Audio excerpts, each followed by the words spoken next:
ఆప్తా నియోజకవర్గములో ఒక పండుగ రోజు. ఈరోజు గతంలో ఎన్నో ఏళ్ల నుంచి ఈ ప్రాంతం కన్న కళ అప్పర్ పెన్నార్ ప్రాజెక్ట్కి అంద్రినీవా నీళ్ళ కృష్ణా జనాలని తీసుకెళ్లాలనేది. అది ఎప్పటి నుంచినో ఈ చుట్టుపక్కల ప్రాంతాలన్నీ కూడా కరువు కాటకాలతోనూ తాగునీటికి కూడా ఇబ్బంది పడే పరిస్థితుల్లో ఉన్నప్పుడు చంద్రబాబు నాయుడు గారికి, ఆ రోజు ముఖ్యమంత్రిగా ఉన్న చంద్రబాబు నాయుడు గారికి ఇక్కడున్న పరిస్థితులన్నింటినీ కూడా చెప్పడము, అన్నిటికంటే ముఖ్యంగా 2014 ముందు పాదయాత్రకు చంద్రబాబు నాయుడు గారు వచ్చినప్పుడు పేరూరు రిజర్వాయర్ దగ్గర, డ్యామ్ దగ్గర నిద్ర చేయడము, ఆ చుట్టుపక్కల రైతులతో నేరుగా ఆయనే మాట్లాడి ఇక్కడున్న ప్రాంత పరిస్థితులన్నింటినీ కూడా పూర్తి స్థాయిలో తెలుసుకున్న తర్వాత 2014 నుంచి 19 వరకు ఆ రోజు గవర్నమెంట్ వచ్చిన తర్వాత ఈ ప్రాంతాన్ని బాగుపరచాలంటే ఈ అప్పర్ పెన్నార్ ముందు అంద్రినీవా రాయలసీమకు, మరి దాంతోపాటు ఈ ప్రాంతానికి అప్పర్ పెన్నార్ ప్రాజెక్ట్ అనేది పూర్తి స్థాయిలో రైతుల్ని కానీ గ్రామాలని కానీ కాపాడుతుంది అనే దాన్ని పూర్తిగా ప్రగాఢంగా నమ్మి ఈ ప్రాజెక్ట్ను ఒకటి తీసుకురావడం జరిగింది. ఇందులో భాగంగా దగ్గర 54 కిలోమీటర్లు, 3 రిజర్వాయర్లు, గతంలో కట్టిన పేరూరు డ్యాము, దాంతోపాటు సోమరవాళ్ళపల్లి కొత్త రిజర్వాయరు, మరి దాంతోపాటు పుట్టకర్మ రిజర్వాయరు.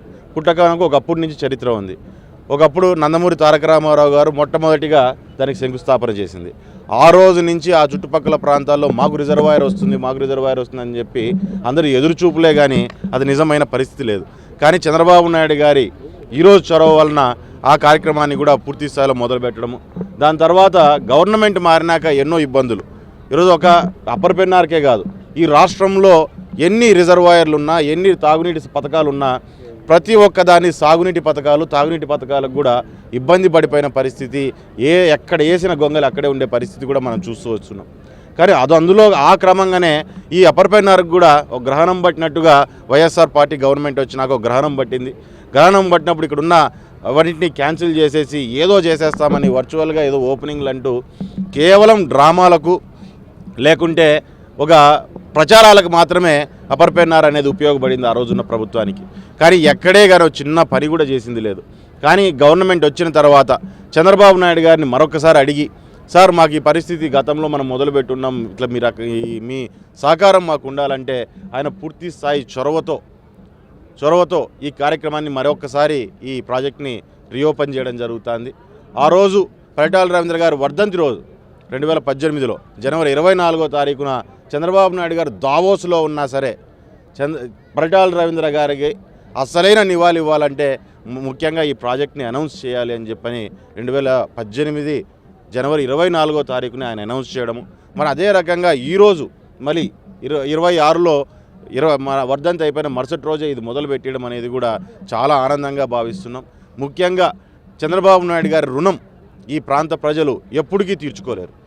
ఎందుకంటే ఎంతో వెనకబడిపోయిన ప్రాంతం, తాగడానికి కూడా నీళ్ళు ఇబ్బంది పడే ప్రాంతంలో ఈరోజు సాగునీటికి బ్రహ్మాండంగా 3 రిజర్వాయర్లతో దగ్గర 3-4 టీఎంసీల నీళ్లు ఈరోజు మా ప్రాంతంలో పారబోతున్నాయంటే వాస్తవంగా చెప్పాలంటే చాలామంది ఇది కళ నిజమా అనేటట్టుగా కూడా ఈరోజు ఆలోచన చేసే పరిస్థితి ఉంది. కాబట్టి ఈ ప్రాంత ప్రజలందరూ చంద్రబాబు నాయుడు గారికి ఎప్పుడూ రుణపడి ఉంటాము. ఖచ్చితంగా వచ్చే సంవత్సరంలో ఈ ప్రాజెక్ట్ అయిపోగొట్టుకొని అప్పర్ పెన్నార్కి నీళ్లు పారడము, ఆ పేరూరు డ్యామ్ని నింపడం కూడా మేము కళ్ళారా చూస్తామని చెప్పి నేను భావిస్తున్నాను. 19 గవర్నమెంట్ పోయిన తర్వాత ఎక్కడైతే మొత్తం అన్ని ప్రాజెక్టులను చంద్రబాబు నాయుడు గారు కూడా పర్సనల్గా విజిట్ చేయడం జరిగింది.